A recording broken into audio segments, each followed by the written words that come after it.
Let's turn now to getting healthy on a Tuesday afternoon with advice about how to get a good night's rest. With holiday parties, our eating and drinking patterns, well, they can change. What you choose to enjoy could have an impact on just how soundly you'll sleep at night. Dr. Cam Atwal with the Adventist Health Sleep Disorders Center is back with us this afternoon to talk about what to avoid. Welcome to you, Doctor. Thank you. Happy holidays to all. Happy holiday, Doctor. You as well. So we have each written, Doctor, sort of a quiz to start off. Okay. A food that we think will disrupt sleep. Let's start with you, Rod. What food do you think will disrupt sleep? Now, in my defense, I didn't follow the instructions perfectly. Of course not. But I had to go with what would really do it for me, and it's anything that's spicy hot, like too many jalapenos, or something that's just crazy rich. Am I wrong? Oh, yes. But I gave you two answers. Both are wrong? So I'm glad that you picked that one. So people make the mistake. Yes, that's a nice, tasty meal to have, but it's really going to disrupt your sleep because what happens? He's saying it did. He's saying it would disrupt his So I'm right. Okay, I'm sorry, I got it wrong. So I'm Okay, correct? So, sorry. Whoa, He gets a point. He gets a point. I'm I'm right. sorry. Woo. He gets a point. Okay, I misunderstood. So you're very good. You must have done your research. Thank you. So at night when we sleep, our digestive system really slows down. So if we eat food that disrupts that slowing down, you're going to have problems. So hot, spicy food requires your digestive system to be very active. And if you're sleeping at night and it's not active, guess what? It's going to keep waking you up. So that will lead to disrupted sleep. 1 point for Rob. Follow that, Mackenzie. Ron, Follow okay, that. This is hard. I chose tea because a lot of confusion. A lot of times I have tea with honey and it's calming and soothing, but also it has caffeine. Sorry, can I interrupt? Is tea a food? She said food or drink. Oh, you did say drink? Yeah, she said food or drink. You'd have to check the video. Or but I drink. believe I said food.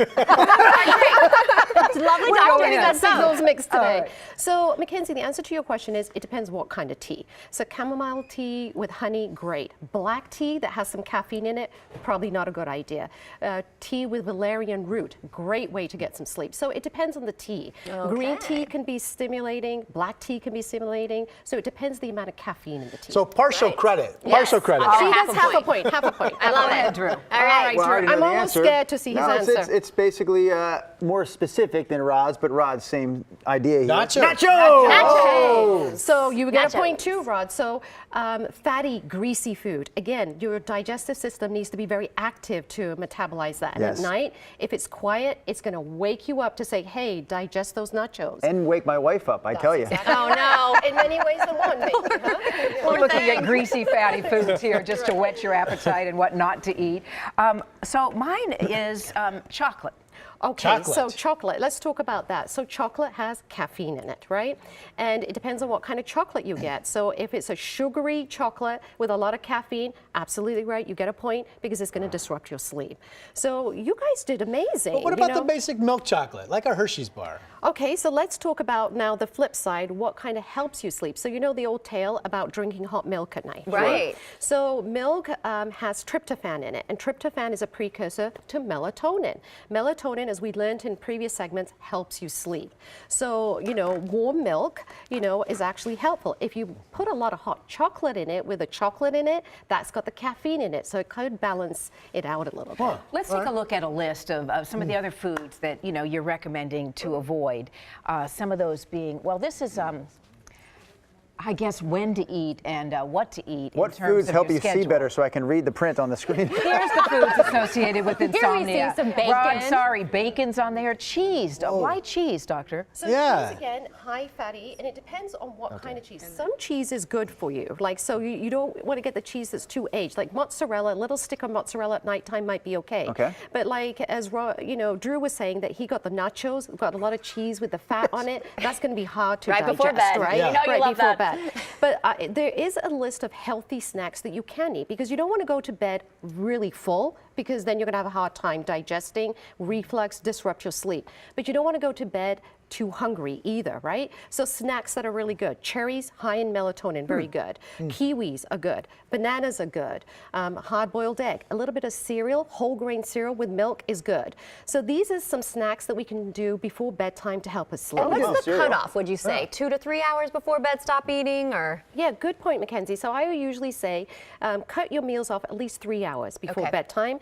And then some people get hungry, so you can have a Yes. snack half an hour before. And some of the snacks we talked about. Not the spicy food, not the nachos, but some of those other things that we So talked it's about. interesting. It is true because I'm the person. It's like I'm so gosh darn hungry. I have to eat something, and I will right before I go to bed. I feel like it helps me sleep better. Absolutely. Like, just think about it. Little babies, why do they wake up at night? Because they're hungry. As adults, we're going to wake up if we're hungry too, right? So taking a little snack before bedtime is actually very good, particularly patients that are diabetics.